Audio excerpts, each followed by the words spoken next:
We're going to wrap up our series, All I Want for Christmas. So this is the series that we've been doing, and so hopefully you've been following along either with our online services or with the at-home services that we've been sending out to you, and been journeying through the different themes that we've talked about. We've been focusing on this recognition that all of us have things that we want, that we yearn, that we long for and crave, but that Christmas really sums up in a beautiful way what the deepest longings and yearnings are that we have. The first week of the series, we talked about hope. And we talked about it in the context of being able to say hope is a confident expectation of what God is doing and what God is going to do based on the past. All of us yearn for that confident expectation. All of us crave that sense of hope that we all desperately need. And Jesus comes to bring hope into our lives in a deep, deep way.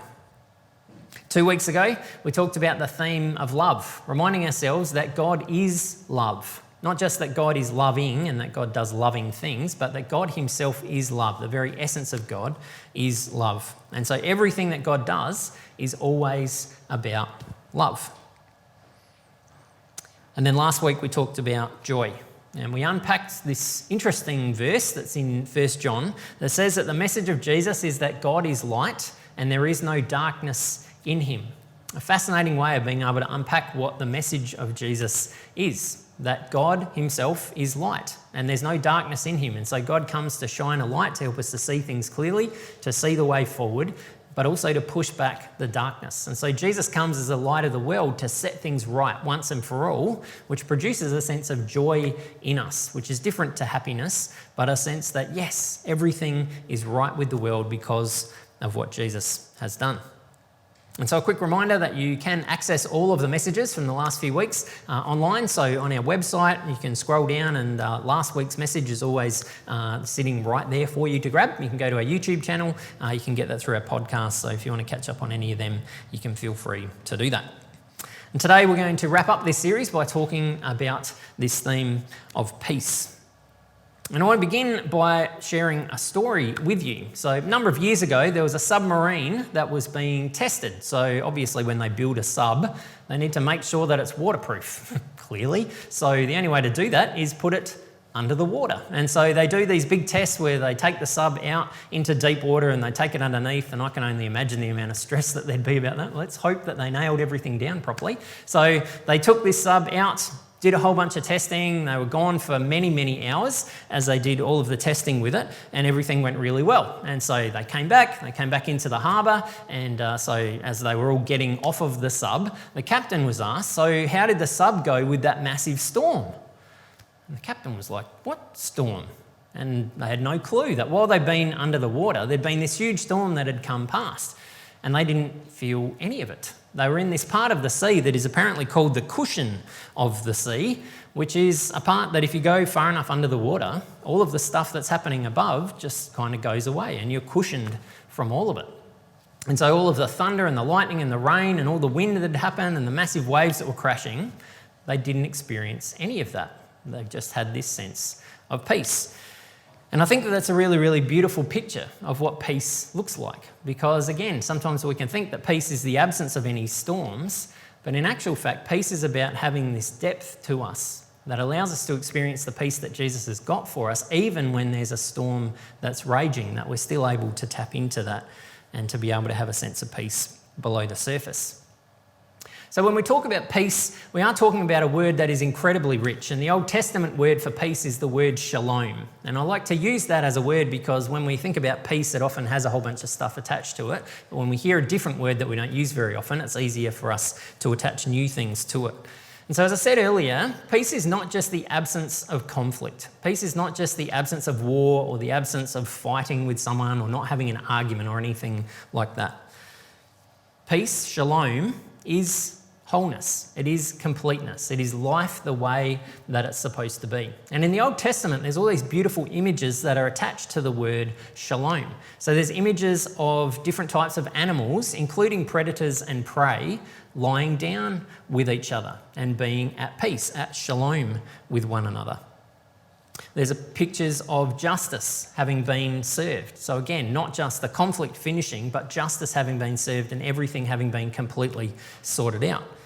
When it's talked about in terms of relationships, it's not just the end of two groups of people fighting, but shalom is used to talk about those people then making a decision to say, and now we're going to work together, a sense of partnership as they move forward together. It's used to talk about walls that were broken being completely repaired and restored so that they're whole and complete. And I think that this idea of shalom and peace is something that all of us crave for. All of us yearn that sense of life the way that it's supposed to be, that sense of completeness, that sense of wholeness. All of us have a deep longing for that. And it's good to recognise that it doesn't just come to us when everything is neat and tidy, because that doesn't often happen in our lives. But even when things are hard, we can experience this sense of wholeness and completeness that comes from the peace that Jesus brings.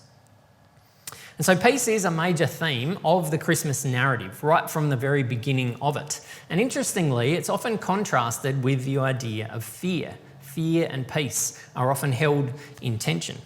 So Mary, an angel appears to her, and what are the first things that the angel says? Don't be afraid. Don't fear, because there's a message of peace about what's going to happen. An angel appears to Joseph. What's the first thing the angel says? Don't be afraid, because this is what Jesus is going to achieve. This is the peace that Jesus is going to bring. An angel appears to the shepherds, and so I'll read from Luke chapter 2, starting at verse 9. Suddenly an angel of the Lord appeared among the shepherds, and the radiance of the Lord's glory surrounded them. They were terrified, but the angel reassured them, don't be afraid. I bring you good news that will bring great joy to all people. The Saviour, yes, the Messiah, the Lord, has been born today in Bethlehem, the city of David. Suddenly the angel was joined by a vast host of others, the armies of heaven, praising God and saying, glory to God in highest heaven, and peace on earth to those whom God is pleased. So, the angels regularly come with this message, don't be afraid. Now, part of that is, don't freak out. I know I'm very shiny and it's probably a little bit scary, but it's going to be okay. But there's also this greater sense of being able to say, don't be afraid of what's about to happen, because I come with a message of peace.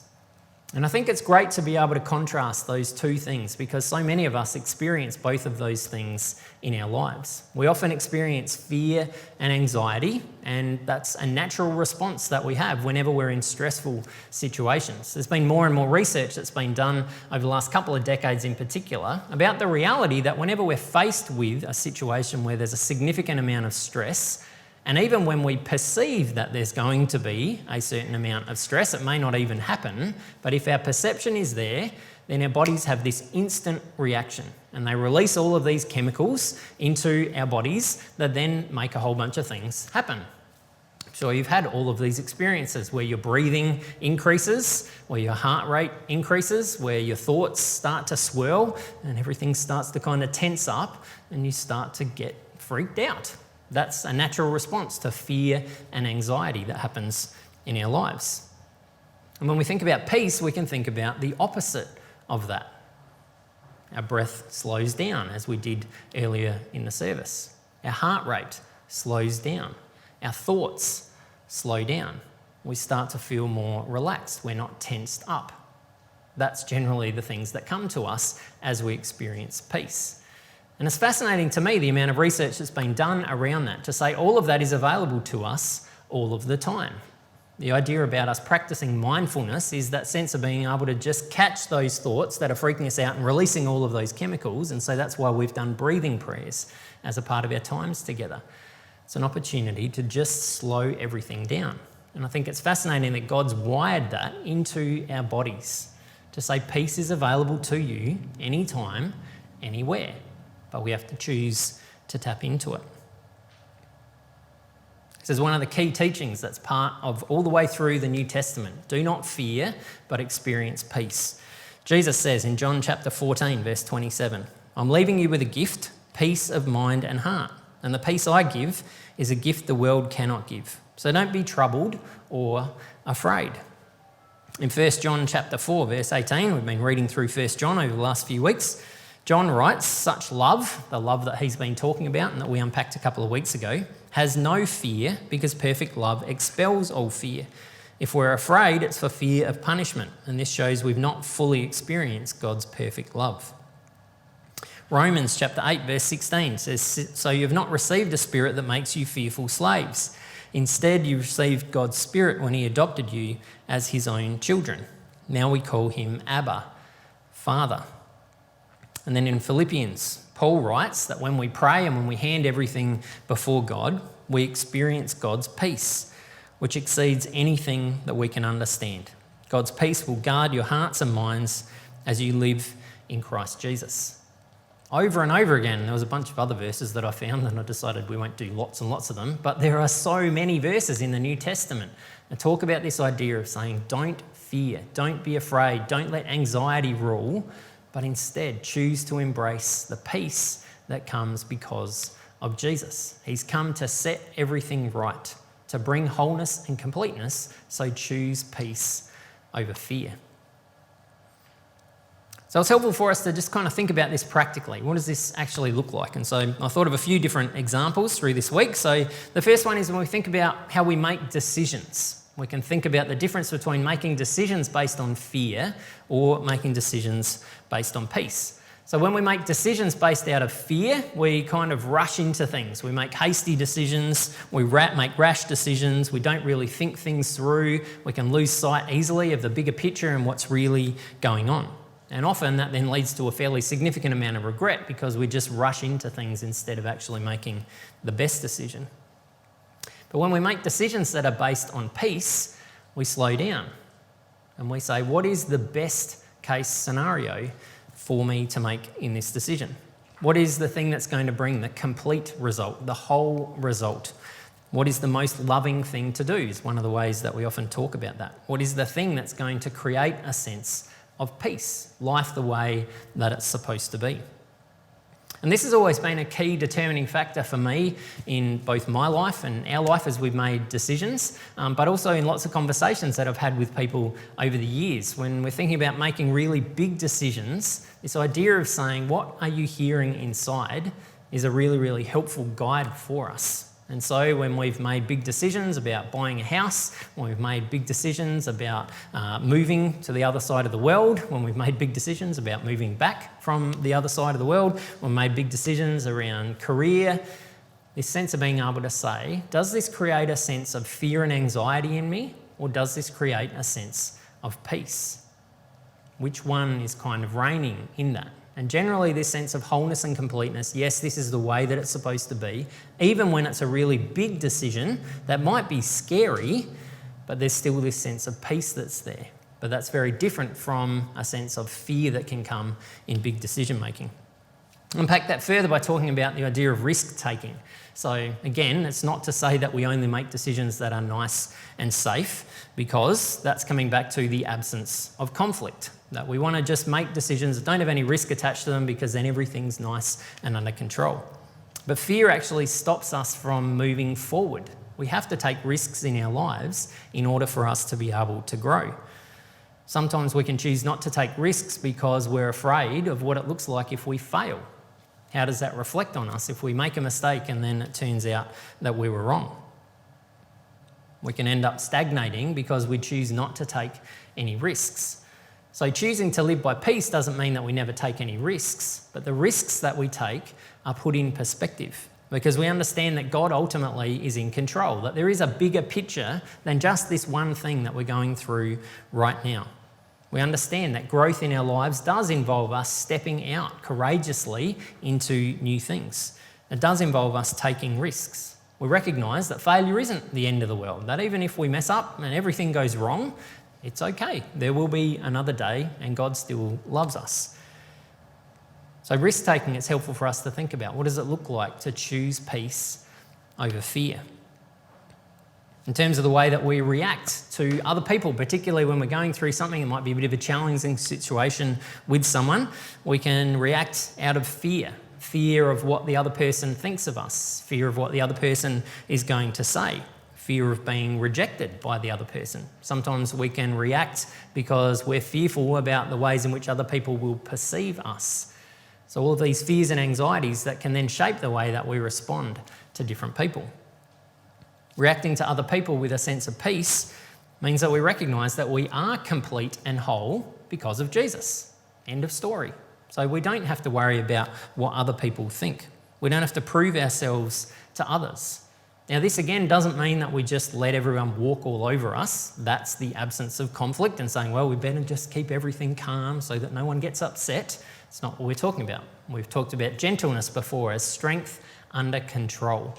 Being able to recognise it's okay for us to stand up for ourselves, but we do that in an appropriate, peace-filled way.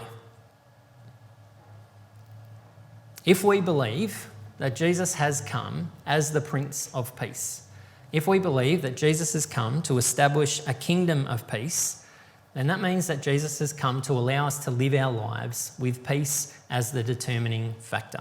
Wholeness, completeness, life the way that it's supposed to be. Now, the challenge for us is the same as we've talked about all the way through the series, that we don't experience that 100% of the time. Just like we don't experience hope, love, and joy all of the time, we don't experience peace in our lives all of the time. There is this element of now and not yet, that we genuinely believe Jesus has come to establish a kingdom of peace, but we know that at some point when we pass from this life to the next, we'll get to experience it 100% of the time, and in the meantime, we're kind of stuck in this in-between zone. Jesus comes as the one who brings peace into our lives, who creates the opportunity for us to choose to experience peace, for us to experience wholeness and completeness. That Jesus has come to do everything necessary for us to experience that. But we have to make the choice to say we're going to be people who embrace peace, and we're going to be people who share peace with the people around us. So I want to give you an opportunity to do a little bit of reflecting on that. So I'm going to give you a couple of minutes to just be able to think about this question. Am I living by peace or fear this Christmas? As we head into this week, as we head towards Friday and the opportunity to celebrate Jesus coming, am I living by peace or am I living by fear? I might like to take some time to just think about those examples, to be able to say in the way that I make decisions, in the risks that I take, in the way that I interact with other people, what reigns in my life? Am I living by fear or am I living by peace? You might like to think about that image of the sub again and to be able to say what's really happening below the surface, what's going on in my life underneath the waves. You might like to think about what it looks like to be someone who's bringing peace into all of the different circles that you move. But take a couple of moments, you can jot some things down or share with the person next to you, and then we'll come back and we'll wrap up the series and transition into communion.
It's good for us to just pause and reflect on what it looks like for us to wrap up this whole series. This has been an Advent series, which, as we talked about, is the opportunity for us to move towards Christmas and to get prepared. And so my hope and my prayer is that over the last month, as we've unpacked all of these different themes, there is a sense of you being ready for Friday and being able to celebrate in an appropriate way what it means that Jesus has come. Being able to recognise that Jesus has come to bring hope into our lives, that we do have a confident expectation about what God's up to and what God's going to do because Jesus has come. I hope that you have wrestled with the reality that God is love, and so everything that God does is all about love, and that God has given you an opportunity to experience more of his love over these last few weeks.